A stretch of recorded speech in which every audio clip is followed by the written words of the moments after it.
Alright, welcome back, Rocky Creek Outdoors. This video is a little sum up on what's going on right now and where I'm at with the channel, the boat. I've been kind of on and off on the YouTube thing here recently, but somewhat consistent on TikTok. And yeah, I think it's time to make a change and start really putting some effort in. But let me tell y'all where I'm at with the boat and the channel, and we can go over a few things. Alright, so to really fill y'all in, we'll start with the boat. I'm about to post a video probably within the next 2 weeks. Honestly, probably within the first week. This week I'll try to get this video posted, and I'll post this next video over the boat and where it's all at, this next video. And so to sum it up, we were in Port O'Connor about 2 weeks ago, and we were running the boat, having a good time. It's the last day of the trip, and the boat started to sound a little funny. We got a little worried about it, and we just kept running it. Worst came to worst, we got towed in. My dad had his boat down there. And as you can see, I got a trash bag over the motor, and it's because you'll see in this video I'm gonna post that the motor did blow up. I don't think it's that bad. I've pulled the motor apart. It's in multiple pieces. I split the cases on the motor, and you'll see all that in the video. And yeah, but so what happened was the connecting rod that holds the piston on one of the cylinders could not handle the high RPMs, and it literally just grenaded itself and turned into a big glitter mess in the bottom of my big block 25. So it was pretty rough, and it was a big mess when we opened the crank or opened the case. And I was really hoping not to see that. I was hoping to be at some small part, or it'd be just a little fix. You know, I was hoping for the best, but can't always win. Didn't turn out that way. However, there's more things to come, and I'm very excited to tell y'all about the future of what's happening with this boat and what's happening with this motor, and cool stuff that I'll be able to show and bring to y'all, and get to experience things and do stuff to this boat and motor that I've wanted to do since I've got it. So let me fill y'all in on that, and then we can go over it. This is what the boat looks like on the inside. I haven't gone over it much. It is a 14-foot boat. It's like 14 and some change. We painted this boat. There's a video on that. I'm pretty sure, I think. If not, we painted this boat. We did the sea deck install. Nice light bar up front.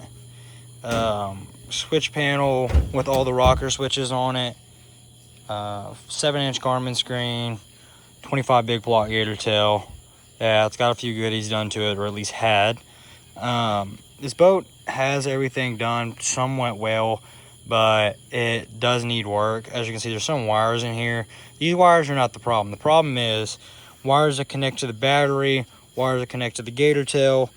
They seem to corrode, and we spend a lot of time in the salt water, and I have not really found a good solution for that besides replacing constantly, and it starts to get old fast. But we have so we ran into some problems there. I'm gonna have to probably do some rewiring on the boat because it's got interior and exterior lights, and really the only thing working right now is the light bar, my navigation lights halfway, and my bilge pump is working.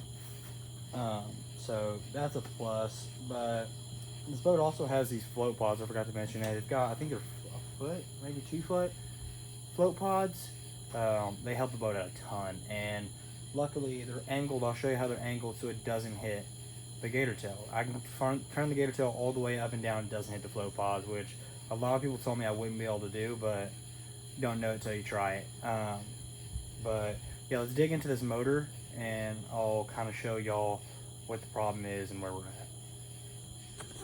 Alright, here's kind of a good look at the motor and its status right now. Yeah, she's a little rough. No exhaust, no drivetrain parts, nothing. We're almost at bare bones here. And I'll tell you why, but you'll see in the video also. So I'll go over it, I'll sum it up here, and then I dive deep in depth in the video and tell y'all exactly what's wrong with everything. But I'm not gonna leave y'all on a cliffhanger. I'm gonna show y'all what this looks like now and go over most of it. As you can see, right here, this is the back case.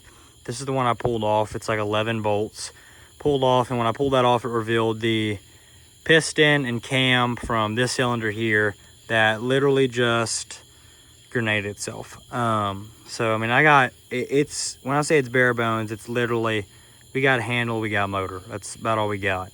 And from what I can see, there's no serious holes or cracks in the block that's visible to me. I'm sure when they tear into it and the professionals look at it, he'll be able to tell me if the crank is scored, or the heads are having problems, or the crankshaft itself is messed up or is fine. I turned the motor off relatively quick to when it happened. Even though the motor started up and still tried to run on one cylinder, I had no idea what it was at the time, so I just killed it and let it die out. Or not let it die out, but I turned it off and didn't run it anymore and just towed it back. But yeah, this is the motor. This is how it looks right now. Pretty rough standpoint, but it's gonna be back and better than ever, and I'm so excited. Today's summary on what is going to be happening. So when I dug into the motor, I figured I could do rods, pistons, and fix the motor myself, and it'd be easy. Turns out it's really hard to find the exact parts you need, and to have the knowledge to order the right parts, you kind of already have to know it. It's not something you can just pick up real quick and learn. And I like to tell myself that I'm pretty good with motors and I'm pretty inclined on learning new stuff. However, this is a whole different ball game for me. After talking to the guy at Etsy's Performance, who has been super helpful, he ran me through on some stuff that I have to worry about, some stuff I have to fix. This motor currently has an aftermarket camshaft, which is probably a 308 or a 315. I'm leaning towards 308. It's got quote unquote ported heads and the Mikuni carburetor. Well, like I said, it's got those performance parts that were already done in the motor, and when I take it to Etsy's tomorrow, he's gonna tear in everything and really let me know what the damage is and what's gonna cost me. And hopefully we can end up getting a stage 2 build from Etsy's Performance on the motor, along with a Voodoo exhaust, because my exhaust was junk, just put it that way. The guy who built this motor did not do a very good job.